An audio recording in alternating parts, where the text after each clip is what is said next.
चलते हैं श्रीमद् भागवत महापुराण। बहुत सूक्ष्म प्रसंग है अध्यात्म का।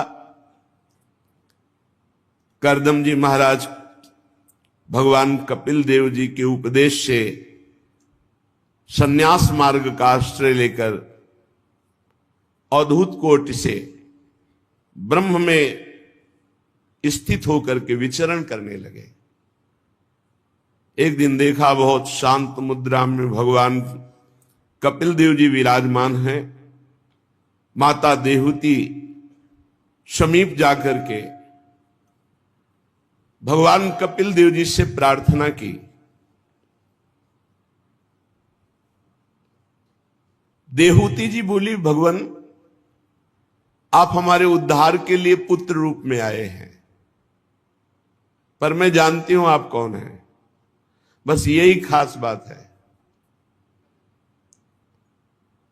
हम जानती हैं आप कौन हैं, ये पता होना चाहिए।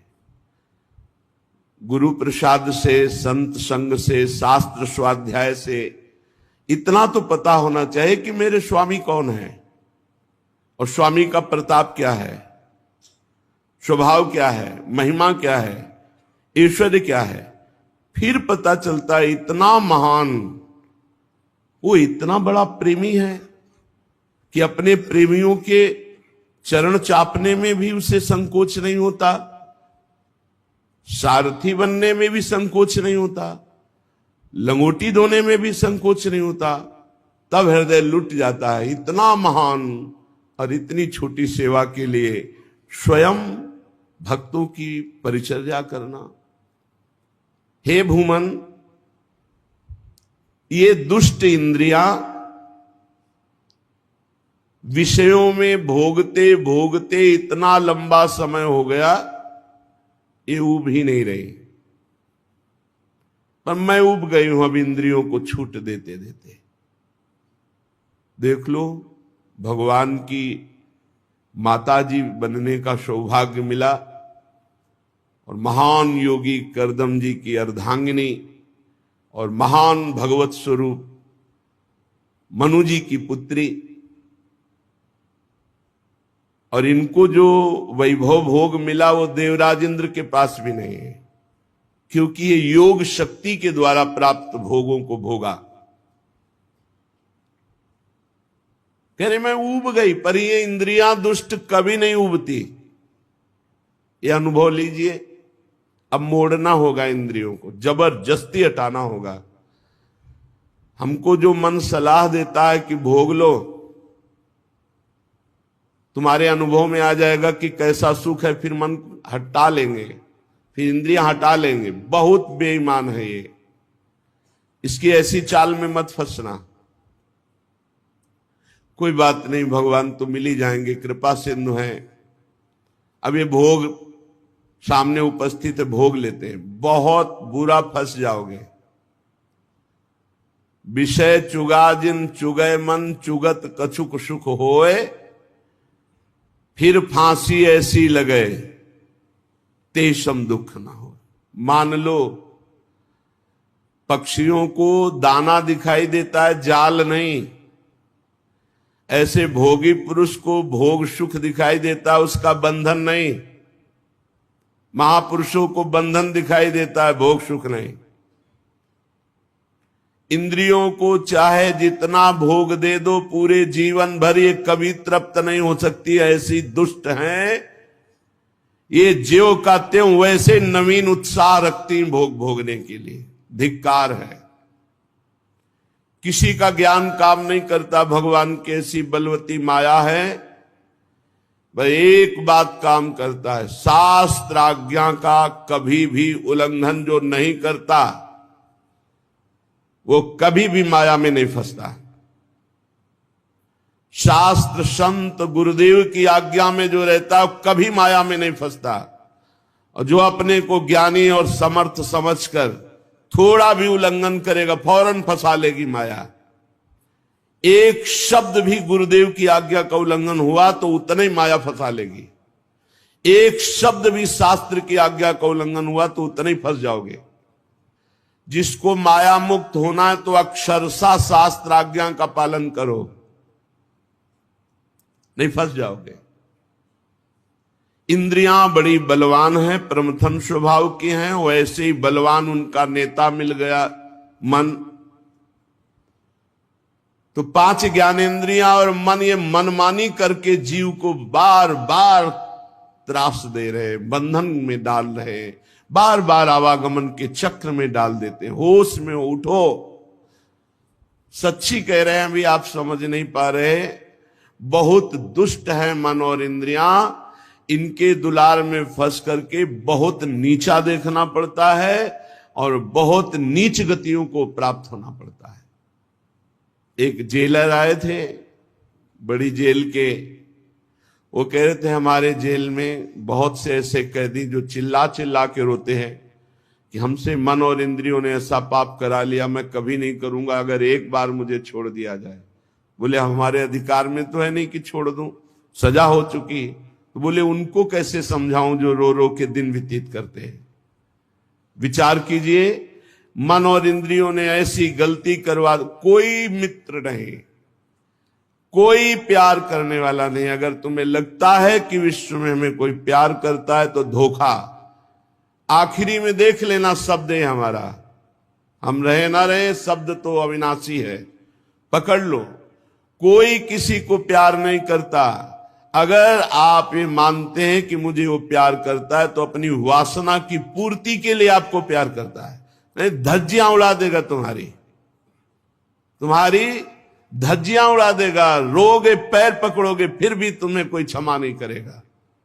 इसलिए भूल से भी मन और इंद्रियों की प्रेरणा से ऐसा कार्य मत कर देना जिससे जिंदगी बर्बाद हो जाए।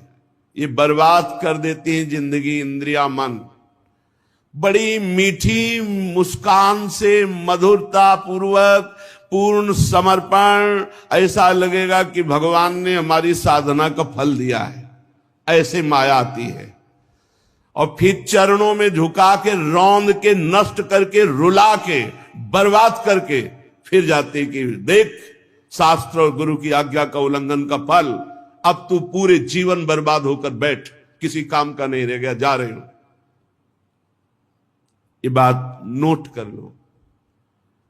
अगर तुम्हें जीवन में भगवत प्राप्ति करना तो भजन बने ना बने, माया का स्पर्श मत कर लेना। गुरु आज्ञा, शास्त्र आज्ञा का उल्लंघन नहीं करोगे, पड़े रहोगे तो भगवत प्राप्ति हो जाएगी। हमारी बात सुन लेना। क्यों? भरोसे में हो श्री जी के। ऐसे हो क्या? साधारण नहीं हो तुम, असाधारण हो चुके हो। तुम भगवत संबंध से युक्त हो, तुम्हारा संबंध ब्रह्म संबंध हो चुका है।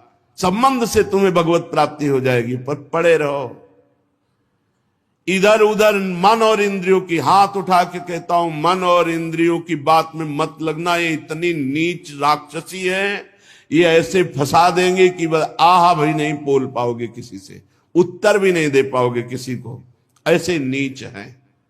तो हे भगवान मैं ऊब गई हूं, देहूती जी कह रहे हैं। देखिए इंद्रियां कितनी बलवान है, आगे प्रसंग में आएगा। एक गंधर्व गंगा जी में अप्सराओं के साथ विहार कर रहा है, जल के लिए आदमी विविध प्रकार।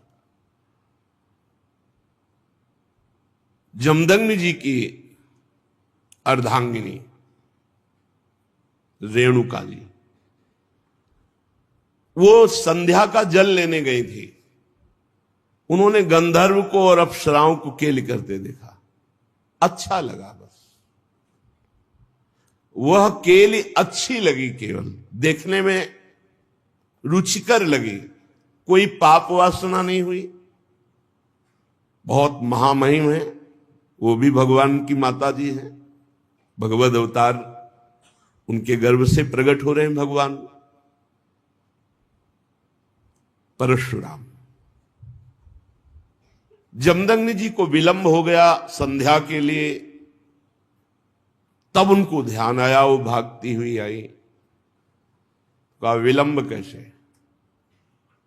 ग्रीवा झुका दी, ध्यानस्थ हुए, ध्यान में देखा, अरे ब्रह्म ऋषि की अर्धांगिनी और गंधर्वों की केली तुम्हें अच्छी लगी देखने में, और पुत्र बैठे थे, बोले काट दो गला इनका। पुत्रों की हिम्मत नहीं हुई। मां है। भगवान परशुराम जी समाधि से उत्थापन होकर बाह्य दशा को प्राप्त हुए, ऐसा लगा पिताजी याद कर रहे हैं। तुरंत उपस्थित हुए महान पितृभक्त, ग्रीवा झुकाई, पिताश्री उनका माता का गला उतार दो। एक सेकंड नहीं लगा, भाइयों को मारो, एक सेकंड नहीं लगा, काट दिया। तुम्हारी सेवा से हम बहुत प्रसन्न हुए, वरदान मांगो मेरी मां और मेरे भाई वैसे ही जीवित हो जाएं जैसे थे, और उनको स्वप्नाभास भी ना हो, उनको स्मृति ही ना रहे कि मैंने काटा है। बहुत प्रसन्न हो कहा तथास्तु, ऐसा ही हो। हम यहां जो माता देहूती जी भगवान की मां है, कपिल भगवान की, वो जो कह रही हैं उस बात को समझो। ये दुष्ट इंद्रियां कभी भी विषयों से तृप्त नहीं हो सकती। मैं बहुत ऊब गई हूं, ये बात स्वीकार करना होगा। बहुत ही भयावह ये जगत है, बहुत ही दुष्ट स्वभाव का हमारा मन और इंद्रिया है। अगर हमारा भजन छूटा, शास्त्र और गुरु आज्ञा के विपरीत चले, तो ऐसी जगह फंसा देंगी कि रोते रहोगे, रोते रहोगे, कोई रास्ता नहीं। और फिर ये दुष्ट हमारे ही संग रहेंगी, ये मन इंद्रिया रहेंगी हमारे संग ही, बार बार पश्चाताप करेंगे लेकिन फंसा देंगी। फिर फांसी ऐसी परे तेषम दुख न कोई। जब बड़े बड़े महापुरुषों की इंद्रियों को माया खींच सकती है, तो हम तो साधारण जीव हैं, हमको बहुत सावधान रहना है। ऐसी जलन हृदय में तुम्हारे रात दिन रहेगी और शांत करके तुम्हें नरक भेज देगी। बहुत सावधान। प्रभु ये इंद्रियां मांग रखती रहती हो, मैं इनको पूरा करने में लगती, पूरा जीवन व्यतीत हो गया, मैं अज्ञान अंधकार में पड़ गई हूं। ये अपने लिए नहीं कह रहे, क्योंकि उनका अज्ञान अंधकार क्या, स्वयं ज्ञान के भास्कर भगवान कपिल देव जी पुत्र रूप में आए, वो तो मुक्त ही हैं जिनके गर्भ से भगवान आए। वो हमारे लिए कह रहे, इन इंद्रियों की नई नई मांगे और उनके पूर्ण करने में हमारा पूरा जीवन बर्बाद हो गया। कभी जितेंद्रियता का अभिमान भी न करे। अगर बढ़िया साधन पूरे जीवन से चल रहा है तो अभिमान भी मत करना। संतों से सुना जाता है शास्त्र, इसीलिए कि शास्त्र तो है ही और साथ में उनका अनुभव होता है। इसलिए प्रथम सुने भागवत भक्त मुख भगवत वाणी। गीता और भागवत सुनने का आदेश भक्त के मुख से कह रहे हैं, क्योंकि स्वयं का अनुभव होता है। भगवान की माया अगर अहंकार कर लिया तो मुंह भरा गिरोगे। डरते रहो और प्रार्थना करते रहो कि हे हरि गुरु, कभी मेरे हृदय में अहंकार ना आवे, कभी वचन से भी ना निकल जाए कि मैं जितेंद्री हूं, मैं प्रतिग्रह रहित हूं, मैं कभी विषय सेवन नहीं, कभी ना निकल जाए, नहीं हाहाकार मच जाएगा जीवन में।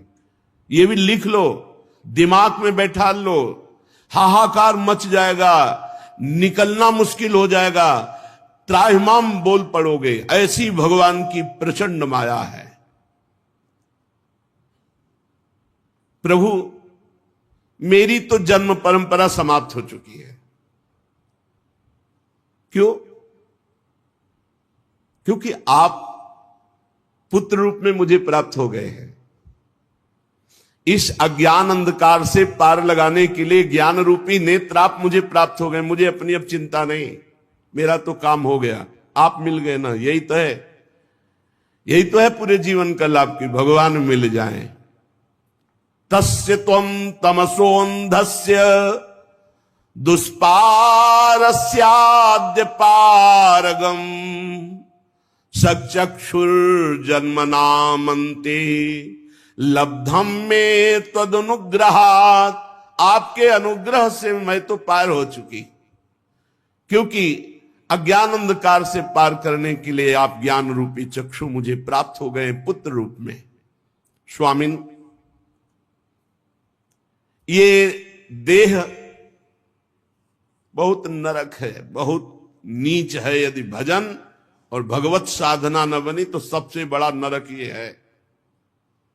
ये कष्ट, वो कष्ट, ये चाह, वो चाह, ये नरक। अगर इससे सत्कर्म बना, परोपकार बना, सदाचरण बने, भगवत आराधना बनी तो धन्य है मानव जीवन। और अगर गंदे आचरण, गंदे विचार और गंदगी शरीर, तो नरक नहीं और क्या है। इसको महान माने हुए हम बैठे हैं। यदि ये भगवत सन्मुख है, भगवत आचरण हो रहे, परहित हो रहा, तो धन्य है। धन्य धन्य धन्य तेई जे इनके उपासी। जो प्रिया प्रीतम के उपासी वही धन्य, जो प्रभु के उपासी वही धन्य मनुष्य जीवन। नहीं तो नरक समझो, नरक। त्राहिमाम शरणागत रक्षक भगवान सबकी बुद्धि को शुद्ध करे, अपनी तरफ आकर्षित करे। नहीं तो प्रचंड माया। मरने जा रहे वृद्ध हैं, फिर भी वासना का अंत नहीं। क्यों? जीवन में भजन नहीं किया। गंदी से गंदी घृणित बातें दिमाग में, घृणित वही आचरण, घृणित वही विषय। प्रभु ये देह, इसमें जो अहंकार हो गया है कि मैं हूं, बहुत ये दुर्गति कराने वाला है। और ये नष्ट होता केवल भगवान की कृपा से।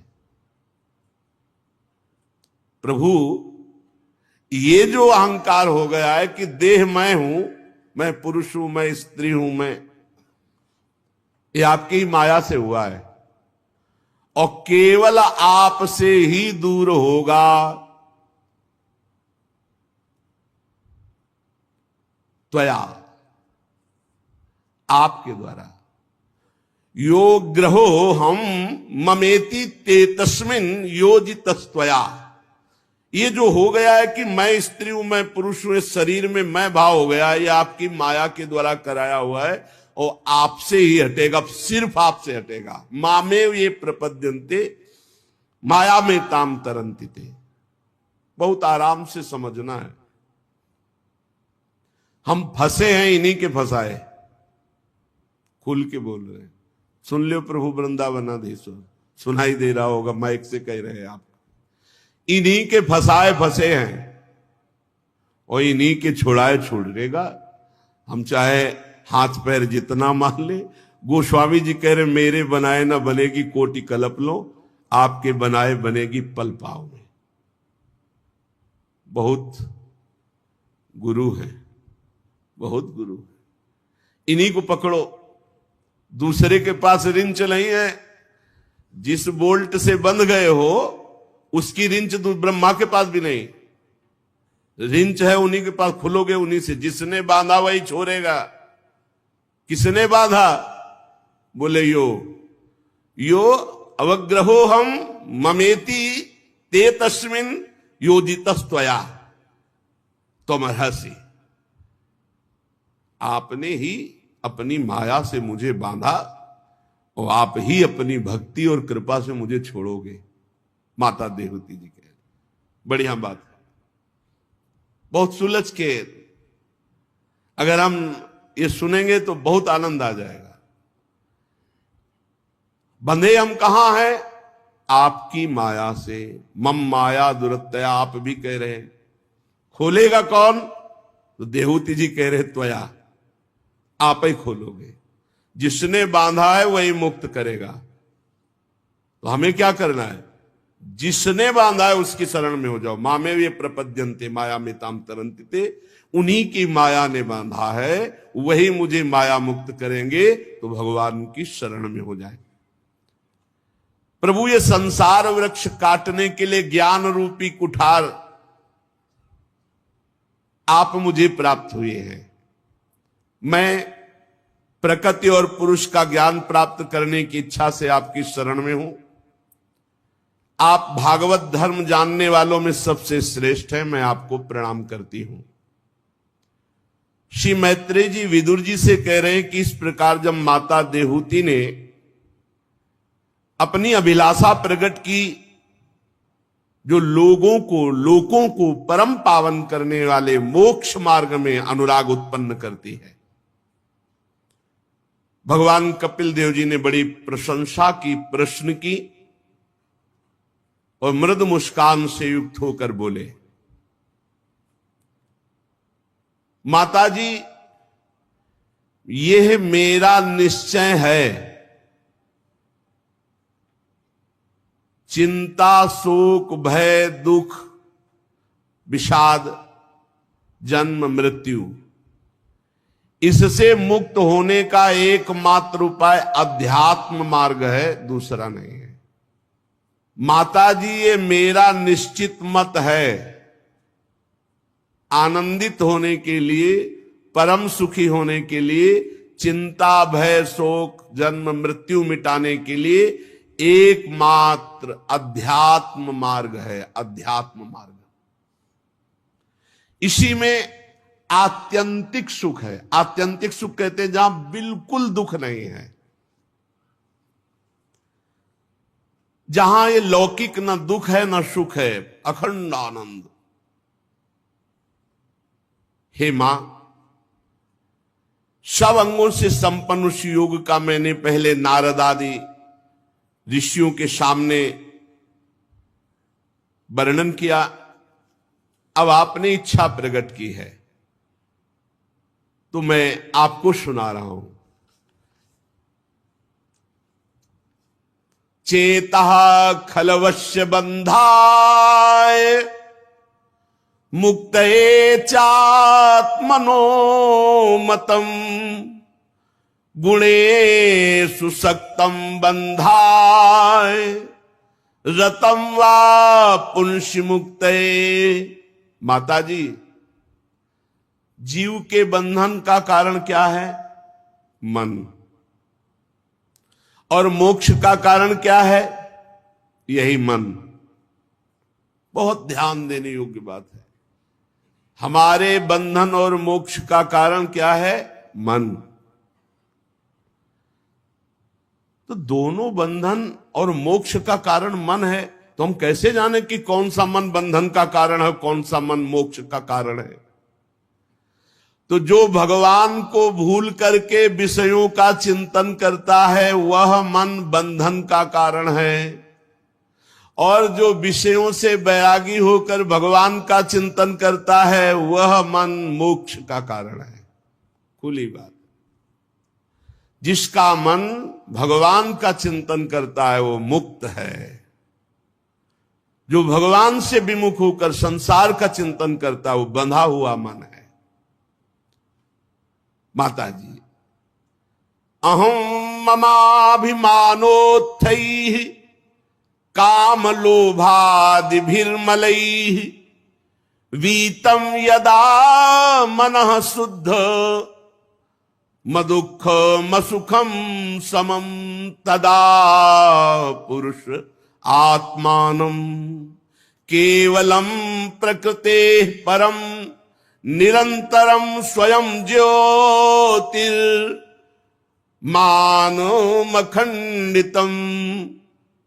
माता जी, ये जो मैं और ये मेरा, यही परमात्मा को ढकने वाला है। मैं और मेरा, जब तक ये मैं मेरा अर्पित नहीं होगा प्रभु में, तब तक काम नहीं बनेगा। मैं और मैं मेरेपन में कितने बड़े दोष हैं? बोले काम, क्रोध, लोभ, अहंकार, ईर्ष्या, द्वेष, बहुत दोष ही दोष। किसमें? मैं और मेरे में। मैं स्त्री में, पुरुष में, विद्वान में, धनवान में, कुलवान, और ये मेरा, ये मेरा, ये मेरा। जब मन प्रभु में लग जाता है, निरंतर चिंतन, तो ये मैं मेरापन भूलने लगते हैं, विस्मरण होने लगता है। और जहां मैं मेरापन छूटा कि सारे विकार नष्ट हुए और वो स्वयं मुक्तता का अनुभव करने लगता है। वो सुख दुख से छूटकर सम अवस्था को प्राप्त हो जाता है। निरंतरम स्वयं ज्योति रणिमान मखंडितम, तेजो में अपने स्वरूप का अपने आप से उसको अनुभव होता है, अपने आप से अपने, किसका? जिसका मन निरंतर भगवान के चिंतन में लगा है। ज्ञान वैराग्य युक्तेन भक्ति युक्तेन चात्मना परिपश्यत्युदासीनम प्रकृतिम च हतौजसम। हे माता जी, जब कोई सत्संग के द्वारा, शास्त्र स्वाध्याय के द्वारा ये ज्ञान प्राप्त करता है कि जो मेरा मन व्यर्थ के भोगों की आकांक्षा करता है, व्यर्थ का चिंतन करता है, इसी को संभालने के लिए तो हमारा मानव जन्म हुआ है, और वो मन को संभालता है अर्थात वैराग्यवान बनाता है। शास्त्र ज्ञान से वैराग्य और वैराग्य से फिर ज्ञान। जो ज्ञान अभी हुआ ये ब्रह्मबोध हुआ, या भक्ति युक्तेन चात्मना, दो बातें बताई। या तो शास्त्र ज्ञान प्राप्त हुआ, फिर भोगों से वैराग्य, और फिर स्वरूप बोध तो मुक्त हो गया, या सीधे तन मन प्राण सर्वस्व भगवान को समर्पित करके और भगवान का भजन करता हुआ। ये दोनों को यही अनुभव होता है कि ये माया शक्तिहीन है। जो भजनानंदी है उसके आगे कोई माया का पावर नहीं। जो बोध संपन्न महापुरुष, वहां माया है ही नहीं। लेकिन हम लोग जो बीच वाले हैं, न ज्यादा ज्ञानी हो न ज्यादा ज्ञानी है, इन्हीं को थप्पड़ लग रहे हैं माया के। जैसे अभी एक दिन सत्संग में सुना था कि दो ही सुखी है, या तो एकदम जिसका फेल हो चुका है दिमाग, पागल, और या जो एकदम बोध संपन्न है। वो बीच के जितने सब पिस रहे हैं, थोड़ा ज्ञान थोड़ा आकर्षण माया का। जो भगवत प्राप्ति के निमित्त भक्ति करता है, भक्ति युक्तेन चात्मना, तो क्या और कारणों के लिए भी भक्ति होती है क्या? हाँ, जैसे माला चलाया जाता है तो एक भजन के लिए भी माला चलाया जाता है, तो एक दूसरे के नाश के लिए भी चलाया जाता है। मारण, मोहन, वशीकरण, उच्चाटन, बहुत तरह की भजन वृत्तियां हैं। हाँ, ऐसी वृत्तियां हैं। भजन का बड़ा प्रभाव है। अगर तामसिक मंत्रों का प्रयोग कर दे तो मतलब तत्काल मृत्यु हो जाए, अकाल मृत्यु हो जाए। मंत्र बल, अब पर अपना जीवन बर्बाद कर दिया ना, किसी का अहित कर दिया मंत्र बल से। जैसे यज्ञ होती भगवान नारायण की प्रसन्नता के लिए, लेकिन अविचार भी तो यज्ञ का होता है, दूसरों के नाश के लिए। जैसे सुदक्षिण कर रहा था काशी में बैठा हुआ द्वारिकाधीश के लिए, बहुत ऐसे हैं।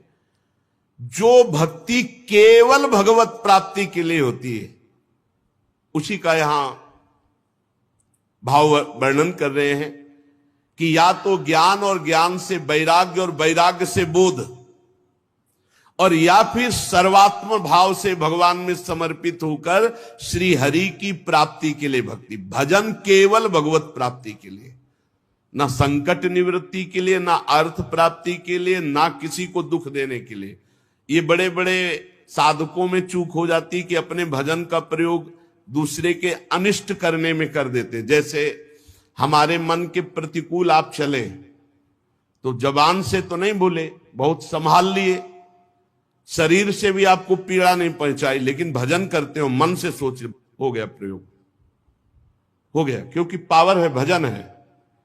वो भजन जाकर के उसे नष्ट करेगा, उसको पीड़ा पहुंचाएगा, उसको बाधा पहुंचा देगा, क्योंकि भजन बल है। क्या भजन बल का प्रयोग जो आपने किया तो उससे वो सुधर जाएगा क्या? उसको दंड भले दे दिया तुमने, लेकिन तुम्हारा पतन हो गया ना। अब आगे भजन में रुचि होगी और भजन का दुरुपयोग किया, इसलिए इस कर्म का फल तुम्हें मिलेगा। भजन का दुरुपयोग किया, इस कर्म का फल तुम्हें मिलेगा। अशांति, बंधन, बहुत संभल कर। इसलिए मन से भी किसी का मंगल न चाहे। प्रभु चाहे कृपा करे, चाहे शासन करे हमारे ऊपर या आपके ऊपर, हमारा अधिकार नहीं, हम दास हैं। हमारा अधिकार आप पर कृपा करना नहीं और दंड देना नहीं।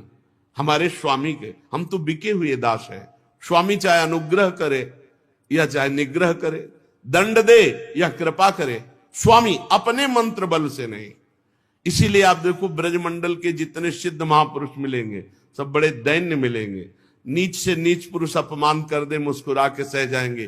कभी दंड देने की भावना, कभी शासन, कभी चमत्कार। देखो उस महात्मा को सताया, उसका नाश होगा, ऐसा नहीं होगा। हो सकता है उसका और मंगल होना शुरू हो जाए।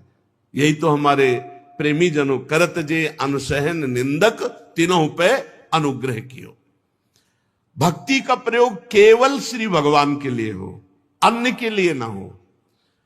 कई बार ऐसा होता है, कोई घबराहट से कोई संकट की परिस्थिति आती है तो लगता है भगवान जो हमने आज पाठ किया वो आपको समर्पित है। देखो अज्ञान, और अभी तक का समर्पित नहीं था क्या, और इससे वो संकट दूर हो जाए। आप नहीं समझते, ऐसा ना करो।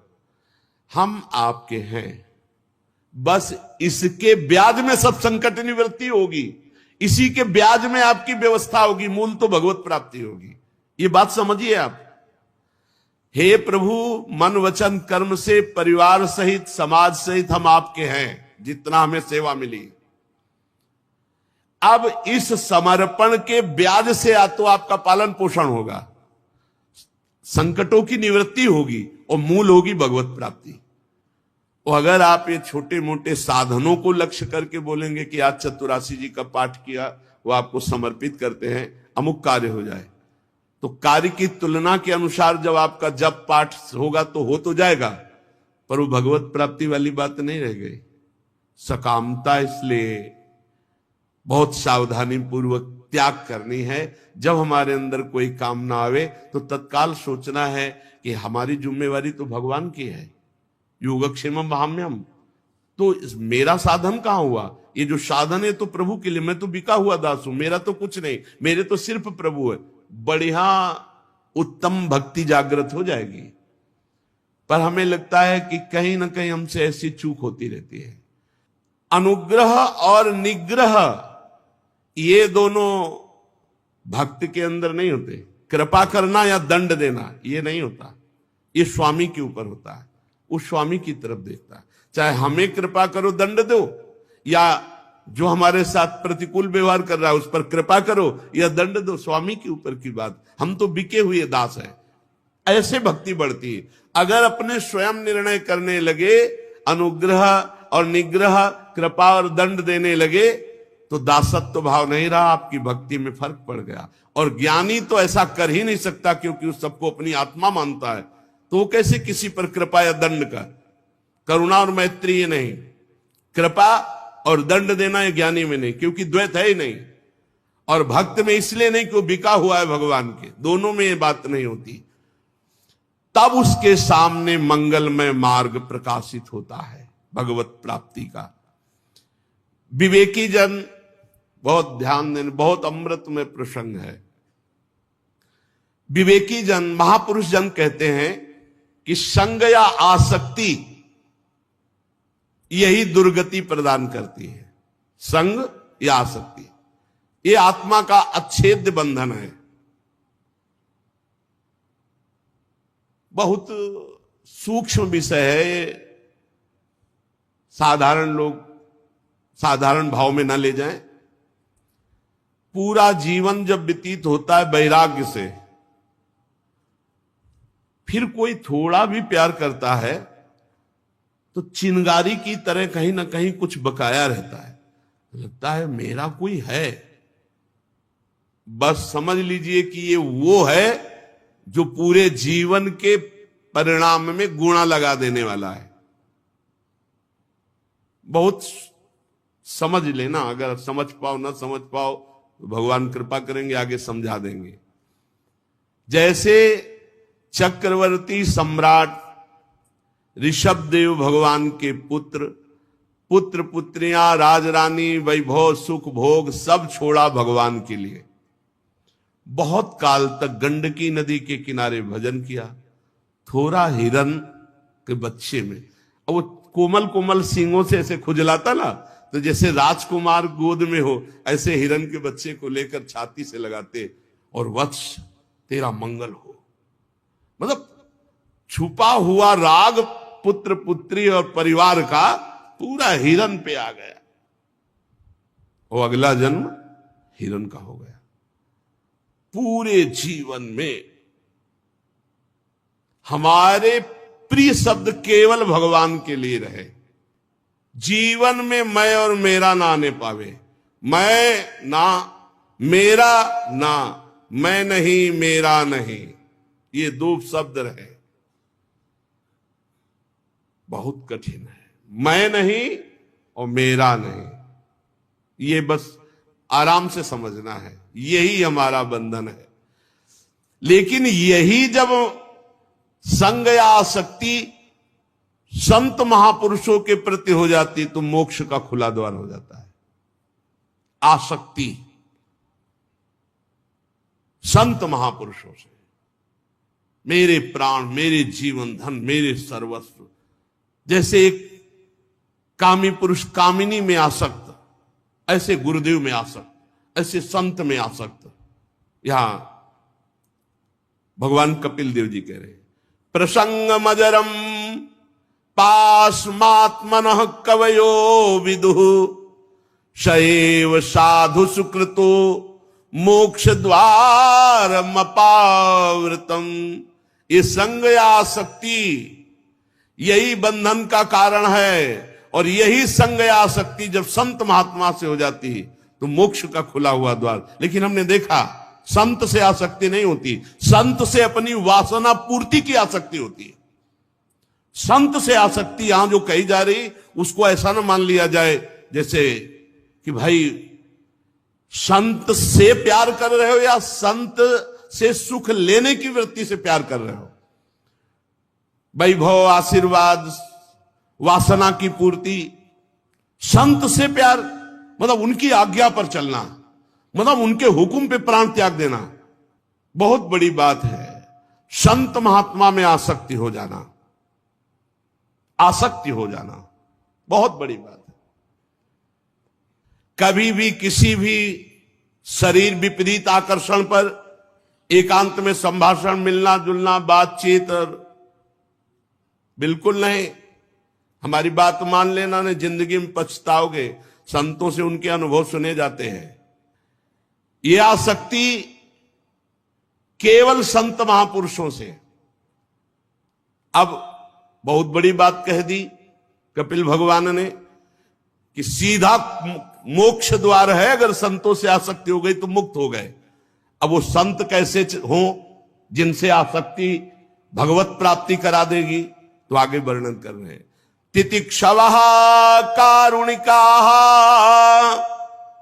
सुहृदः सर्वदेहिनाम्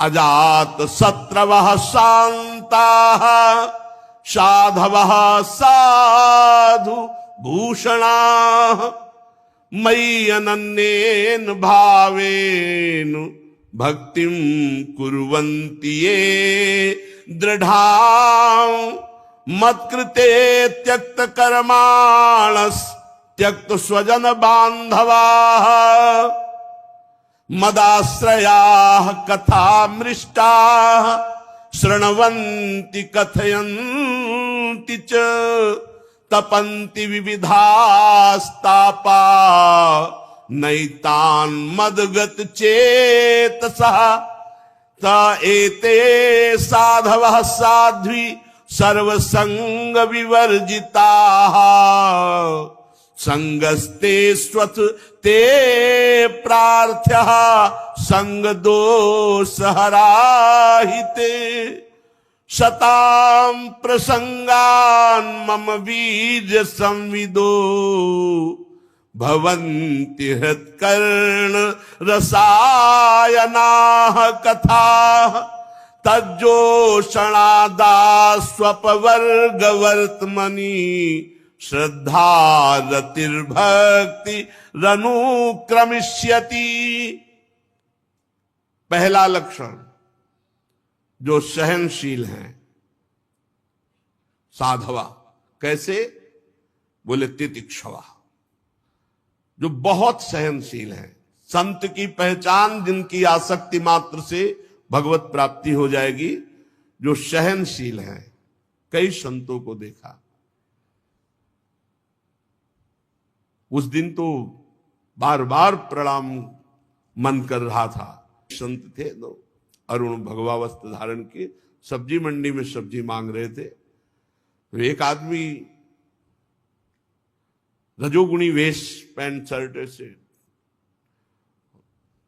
थप्पड़ मारा सामने से उनके गाल में। वो 60-65 वर्ष के दो महात्मा एक साथ, झोली टांगी हुई थी, सब्जी मौन ऐसे झोली ऐसे फैला दी, कोई एक परवल डाल दिया, कोई एक आलू डाल दी, कोई ऐसे हाथ जोड़ दिए। अलग अलग भाव के लोग थे। वो उतरा गाड़ी से, कुछ नहीं बोले तो उसको और जिद चढ़ गई, लात मारा उसने सामने से पीछे से, दोनों महात्माओं के। लेकिन उन्होंने मुड़कर नहीं देखा। हम बार बार उनकी इस वृत्ति को देख के हृदय शीतल होता, प्रणाम करते रहे कि आप जैसे महात्माओं से ये जगत पावन होता है। ये गुप्त रूप से विचरण करने वाले अवधूत शिरोमणियों, आपके चरणों से तीर्थी कुर्वन्ति तीर्थानि। आप जैसे महात्मा जब तीर्थों का स्पर्श करते हैं तो उनमें तीर्थत्व आ जाता है। सबसे पहली पहचान साधु की तितिक्षवा, सहनशील।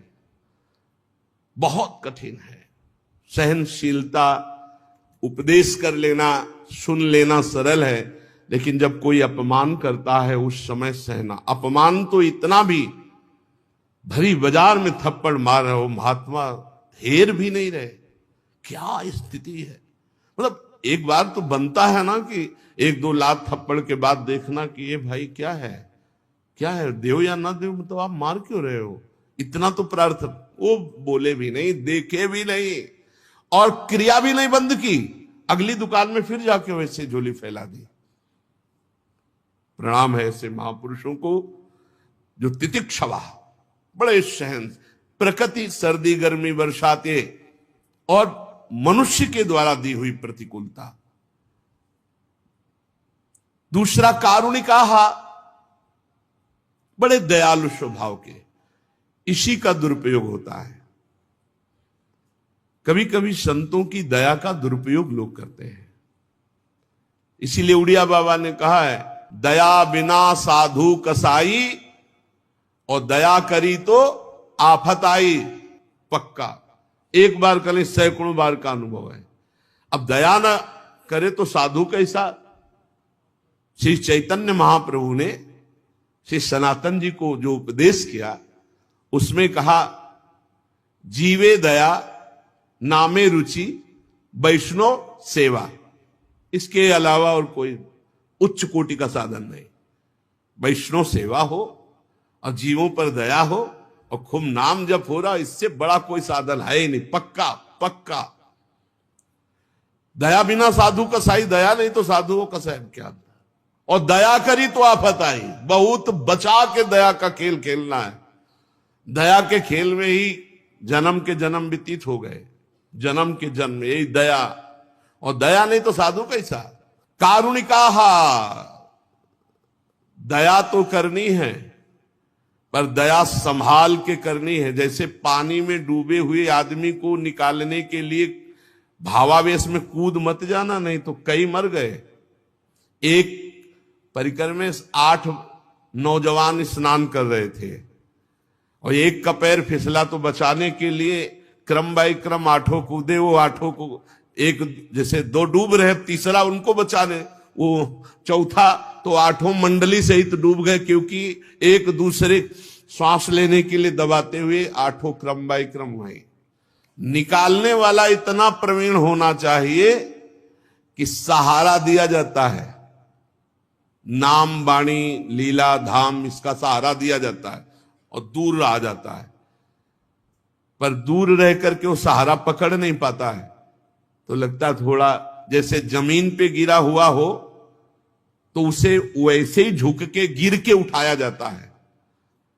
तो गिरने वाला ये ना समझे कि ये गिरा है, नहीं, वो तुम्हारे उठाने के लिए झुका है। लेकिन भ्रम ये हो जाता है कि ये मेरी क्वालिटी का है क्योंकि गिरा है।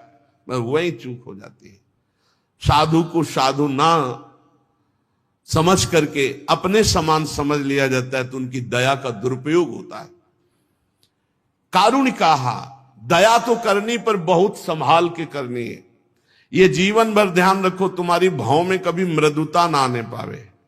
भाव में थोड़ी सिकुड़न बनी रहनी चाहिए। जब किसी से बात करो उसको लगना चाहिए ये ज्यादा बात करोगे तो गुस्सा ही आने वाली है, बच जाओगे। हम जो आपको बता रहे, वाणी जी जो कह रही वो सिद्धों की बात कह रही, साधकों की नहीं। साधकों को हंस बोले बहुमान दे में नहीं आना। करुणा तब स्थिति जब भगवान तुम्हारे नेत्रों में सामने दिखाई दे रहे हो तब हमें लगता, नहीं तो तब तक चुपचाप साधन में लगो, ज्यादा दया वाले मार्ग में ना जाओ, नहीं तो बहुत ही गड़बड़ हो जाता है। बहुत विचित्र दया है। इस दया रूपी फांसी से भी बचो। यद्यपि ये साधु का सद्गुण है, साधु का स्वभाव है, साधक का स्वभाव है दया करना, पर फंसा भी देता है। बहुत बचा के तो कह रहे हैं कि संत जिनसे हमारी आसक्ति मात्र से भगवत प्राप्ति हो जाएगी वो तितिक्षवः और कारुणिकाः, दयावान हो। सुहृदा सर्वदेहिनाम, उनका किसी से अपना परायापन नहीं होता, सबके प्रति प्यार होता है। पर जो जितना समर्पित होता है वो उसी प्यार को समझ पाता है। जैसे भगवान कह रहे हैं सब मम प्रिय सब मम उपजाए, सब मेरे प्रिय सब मेरे उपजाए हुए, सब पर मोर बराबर दया। पर जो भगवान का भजन करते हैं, आश्रित है, वही उनकी कृपा और दया को समझ पाते हैं। ऐसे ही भगवान के जो प्रेमी संत जन होते हैं अहेतुकी दयालु होते हैं, पर जो उनकी आज्ञा का पालन करता है, उनके अनुसार चलता है, वही उनकी कृपा और दया का भाजन बनता है। अजात शत्रवः, भगवत प्रेमी महात्माओं का कोई शत्रु नहीं होता। एक बार ढूंढी घाट है, वहां के महाराज जी श्री स्वामी आत्मा प्रकाश जी महाराज, हनुमान जी का ऐसा वैभव है, मतलब विशाल हनुमान जी और विशाल मुकुट, विशाल छत्र और सब स्वर्ण की। तो वहां के आसपास के गांव के ही 5-7 लोग रात्रि में अजात शत्रवा की बात बता रहे, चोरी करने आए। तो हनुमान जी के मंदिर को पीछे से काट लिया, और वो जो स्वर्ण के छत्र और ये सब उठा लिए। अब उठा तो लिए, पर किसी की चाल नहीं, चल नहीं सकता कोई। अब न रख सकते हो ना कुछ। सिद्ध महापुरुष सिद्ध हनुमान जी वैसे लिए खड़े रहे। रात्रि के 2 बजे गंगा स्नान करने श्री स्वामी आत्मा प्रकाश जी, वहां किसी का प्रवेश नहीं। तो एक बार गंगा जी की प्रणाम करके फिर हनुमान जी तो देखा उधर कुछ, तो शंका हुई, वहां वैसे गए, लगोटी लगाए, देखा, अरे भाई छोड़ दे, सब छोड़ दे, भाग जा, हनुमान जी का अपराध बन। उन लोगों ने बहुत पीटा, स्वामी जी को बहुत पीटा, मतलब वो अपनी जान में मार ही डाले से। स्वामी जी जो गए से सब रख दिए, और स्वामी जी को पीटा। अब जब सुबह हुआ, जो नित्य सेवा, वो जब देखा ऐसा सब बड़े बड़े अधिकारी कानपुर के, स्वामी जी आप बता भर दीजिए, थोड़ा सा बता दीजिए। और स्वामी जी को पूरा पता था।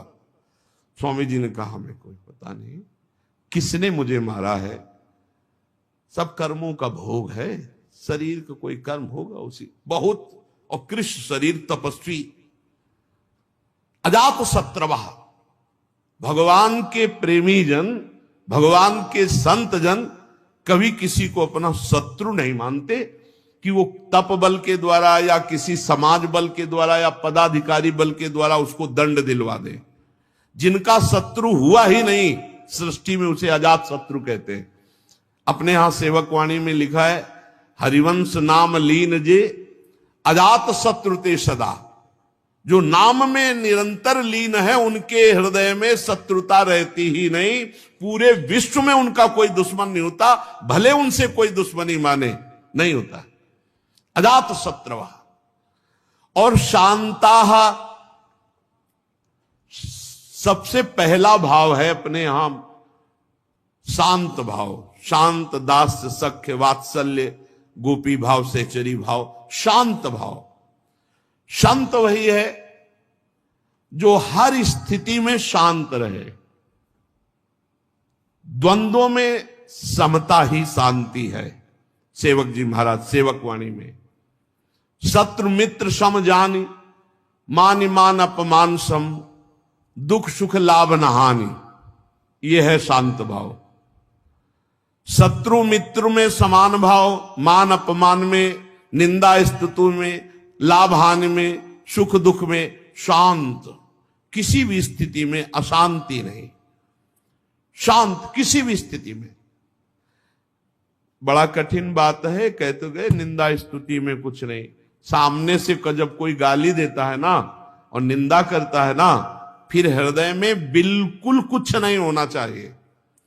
जैसे हमारे सामने कोई दूसरी भाषा में हमें गाली दे तो हमें कुछ नहीं होगा, क्योंकि हम समझते नहीं क्या बोल रहा है।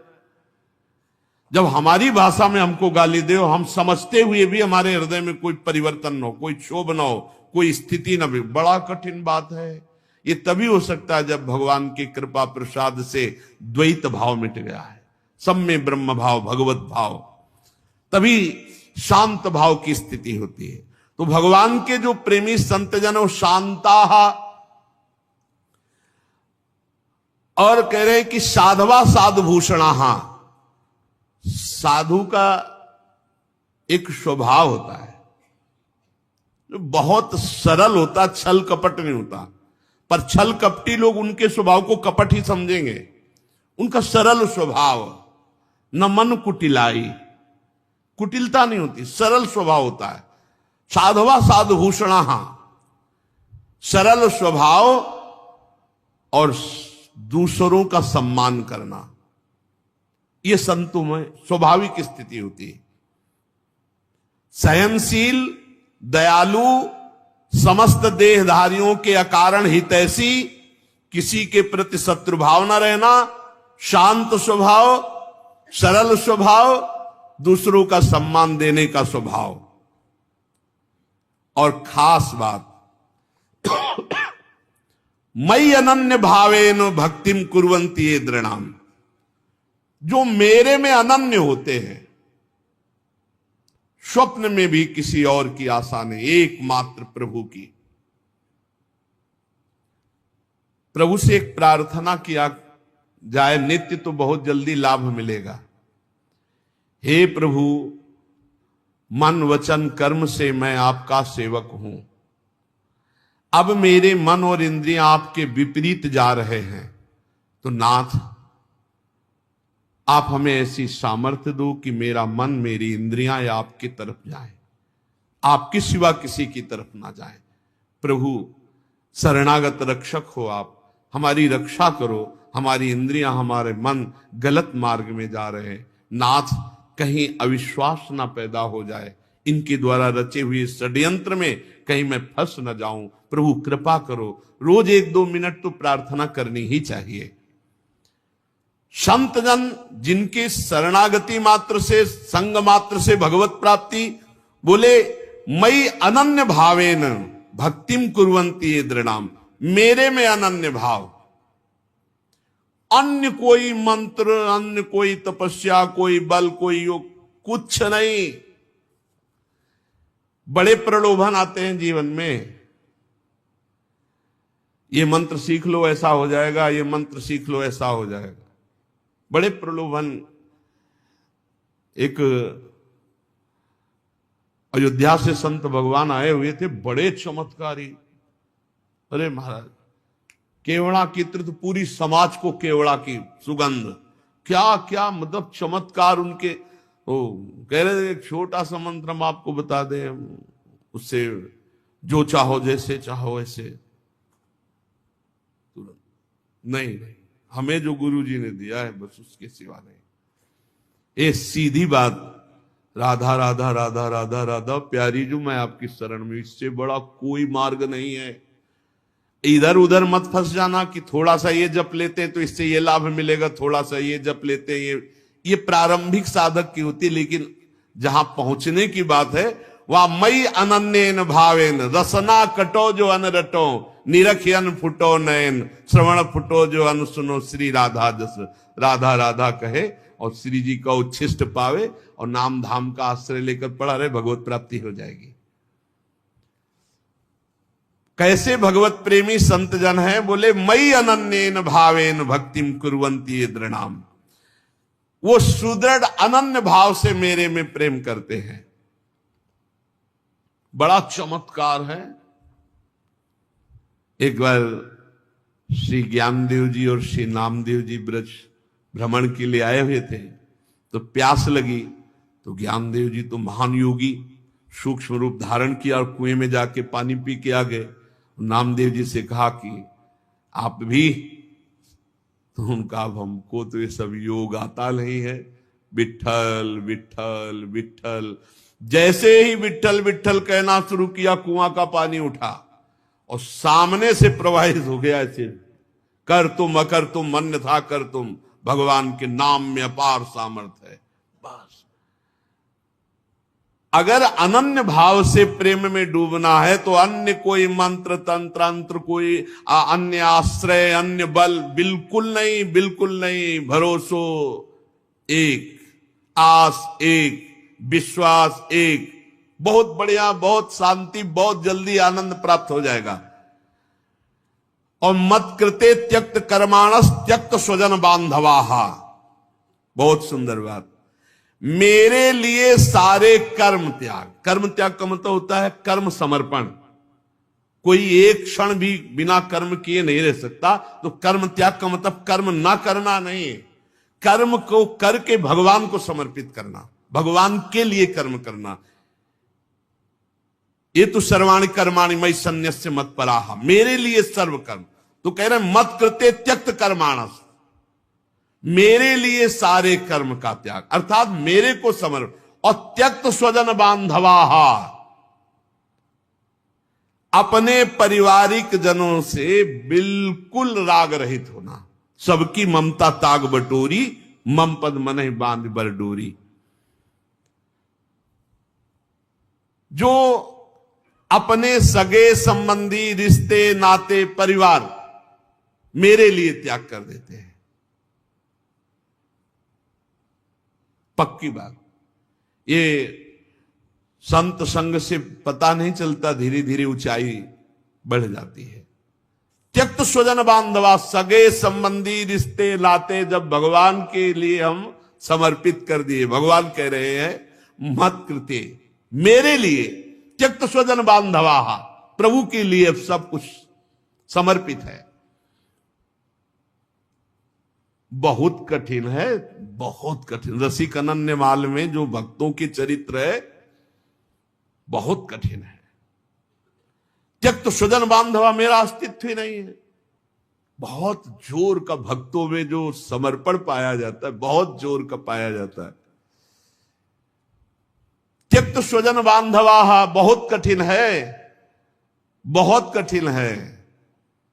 ये अंदर की बात है। इसीलिए भगवान ने गोपी जनों से कहा, जो सगे संबंधियों की बेड़ियों को बड़े बड़े योगी यति नहीं तोड़ पाते, मेरे लिए तुमने उनका त्याग किया, मैं तुम्हारा ऋणी हूं। श्री भगवान गोपी जनों से कहते हैं, आई ब्रजनारी सुनत बंसी रो गृहपति बंधु बिसारे, दर्शन मदन गोपाल मनोहर मनसिज ताप निवारे। और मदाश्रयाहा, वो केवल मेरे आश्रित रहते हैं, किसी और का आश्रय नहीं।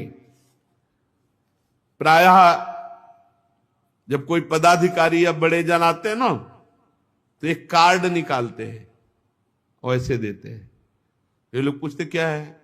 बोले कभी जरूरत या कभी कुछ भी आपके हम काम आवे तो होता, डाल लो अपनी जेब में, डाल, निकलो बाहर, निकलो, चलो। मदाश्रया। एक बार सदगुरुदेव भगवान से एक इंजीनियर आए थे, छोटी कुटिया मोहनलाल कुंज में जब रहते थे, तो कहा नंबर लिख के दिया। तो कहा महाराज जी का ये क्या भी है? बोले नंबर है। बोले क्या करेंगे? बोले कभी जरूरत हो तो फोन लगा देना। बोले हाँ, अभी तक जरूरतें आपसे ही पूरी होती, ले चलो। हमसे कहा इसको कभी घुसने मत दे कहा इसको कभी घुसने मत दिला यार। मदाश्रया, भगवदाश्रित, अन्य आश्रय नहीं, ये उन संतों के जिनके संग मात्र से भगवत प्राप्ति हो जाएगी। मदाश्रया, और फिर आगे कथामृष्टाहा, आहा, मेरी पवित्र मीठी कथाओं को, अमृतमयी कथाओं को सुनते तो कथा अमृतम तत् हृदय में ऐसी मिठास की और सुनता रहूं भगवत चर्चा। कथामृष्टा श्रणवंती, और फिर कथयंती च, भगवान की चर्चा करने में एक विशेष जोश हो, आवेश होना चाहिए। चर्चा करते जा रहे तो चर्चा करते, ऐसे देखिए संतजन कि जब चर्चा करना शुरू हो गए तो न समय का ध्यान है न स्थान का ध्यान है। महाराज जी, अच्छा, तो फिर आगे फिर शुरू हो गए, 3-4 बार प्रार्थना करने, अच्छा नहीं तो भगवत आवेश, भगवत चर्चा व्यसन, भगवत चर्चा का व्यसन। कथामृष्टा श्रणवंती कथयंती च, मेरी कथा श्रवण में और कथन में उनका बड़ा अनुराग होता है संत जनों का। और तपंती विविधास्तापा नैतान मदगत चेतसा, विविध प्रकार के ताप वो मेरे लिए सहते हैं। सर्दी, गर्मी, भूख, प्यास, मान अपमान, निंदा, स्तुति, सब मेरे लिए वो सहते हैं। एक संत भगवान को देखा, वो केवल एक बोरा लिए रहते थे ऐसे, और यहां से ऐसे कांच लगाए गमछा पहने रहते थे। बिल्कुल ऐसा लगता था कोई कबाड़ मिलने वाले हैं, बोला रखते ही बोरा इसी थे। और बड़े उच्च कोटि के संत, कई दिन उन पर जब नजर हुई तो उनकी जो वृत्ति देखी तो लगा कि वृत्ति तो भगवदाकार है। तो एक दिन ये जो बर्फ फैक्ट्री के सामने बट वृक्ष है उसके आगे वो ऐसे फुटपाथ में बैठे थे। तो रात्रि में जब भिक्षा मांग कर पाके लौटते थे तब कहीं कोई न कोई महापुरुष मिलते थे। बैठ गए उनके नजदीक, तो बोरा उठाया चल दिया। हमको सुनो सुनो महाराज, थोड़ी देर तो बैठ लो, आप जैसे गुरुजनों संत जनों की कृपा से ही अपने लोग चल पाएंगे। वो आप उठाए बोरा चल दिए महाराज। फिर आगे बढ़े उनके, फिर वो एकांत में जब देखा तो क्या है, कुछ नहीं, बस आपके पास बैठना है। बैठ गए। तुमका ऐसी स्थिति आपको कहां से प्राप्त हुई? उनका श्रीमद् भगवद गीता जी से। आप भिक्षा, बोले अयाचक वृत्ति जो मिल जाए। बोरा में क्या लिए? कुछ नहीं ऐसे टांगे। तो कहा ये क्यों टांगे? बोले सब रक्षा के लिए है। उनको बोरा क्या रक्षा करता है? बोले लोगों के दिमाग में तो आता है ना कि पागल है या तो कबाड़ बटोरता है। एक दिन उनको देखा और पड़े सोच ही सोच, बड़ा कष्ट। जो ही नजदीक गए तो उन्होंने रोक दिया। हम काम कोई औषधि बिल्कुल नहीं। और दूसरे दिन वहां से अंतर गायब हो गए। बड़े सहनशील और केवल भगवद आश्रित कई ऐसे महात्माओं के दर्शन हुए। एक महात्मा को देखा, गोरे दाऊ जी हैं, उनके सामने वो लौटते रहते थे, सबकी दंडवत ऐसे लौटते रहते। रात्रि के जब आए तो वर्षा हो रही थी, पेड़ के नीचे भीगे ऐसे खड़े, बस ओठ चल रहे थे। महाराज जी उस समय मदन टेर में रहते हैं। आप कुटिया चलेंगे, वहां थोड़ा कुछ भोग रखा है, आप ले लीजिए। आ गए। उनसे पूछा आपको ऐसी स्थिति कैसे प्राप्त हुई? ये बहुत अंदर जिज्ञासा रहती थी कि हमारा ऐसा अनुमान है कि आपका निरंतर नाम चलता है, आप देह भाव से अतीत, सर्दी और वर्षा हो रही है और आप ऐसे पेड़ के नीचे खड़े रहते हैं, आप किसी, तो आपको ऐसी स्थिति। तो उनका मुझे एक नाम बताया, उनका इस नाम के निरंतर जपने से मुझे ऐसी स्थिति। तो उनका आप सबको प्रणाम करते हैं, थक नहीं जाते? बोले नहीं, जिसको प्यार करता हूं भगवान सब में दिखाई देते, तो मुझे हर दंडवत में और बल मिलता है, और बल मिलता है। बड़े सुंदर सुंदर वृंदावन धाम है ना, एक से एक दिव्य संतों के दर्शन होते हैं। जब भगवान मिलाते हैं वैसे ही भगवान आपके पास से निकल जाएंगे, आप जानोगे नहीं कौन किस कोटि का है, महापुरुष है। भक्त मेरे संसार के तरह तरह के ताप कष्ट मेरे लिए सहते हैं, मेरे लिए सहते हैं। साध्वी ताएते साधवा साध्वी सर्व संग विवर्जिता। ऐसे ऐसे मेरे जो भक्त हैं सर्व संग परित्यागी, वो महापुरुष होते हैं। तुम्हें ऐसे ही संतों के संग करने का भाव रखना चाहिए, क्योंकि उनके संग से सब दोषों का नाश हो जाता है। कभी कभी ऐसा होता है कि तुम्हारे किसी महान दोष को नष्ट करने के लिए वो दोष की लीला करते हैं, लाओ ये खाया जाए, ये खाया जाए, और इतना आपको उस बात से घृणा हो जाएगी, वो ऐसे ढंग से अपनी वस्तु देते हैं कि समझ में नहीं आता।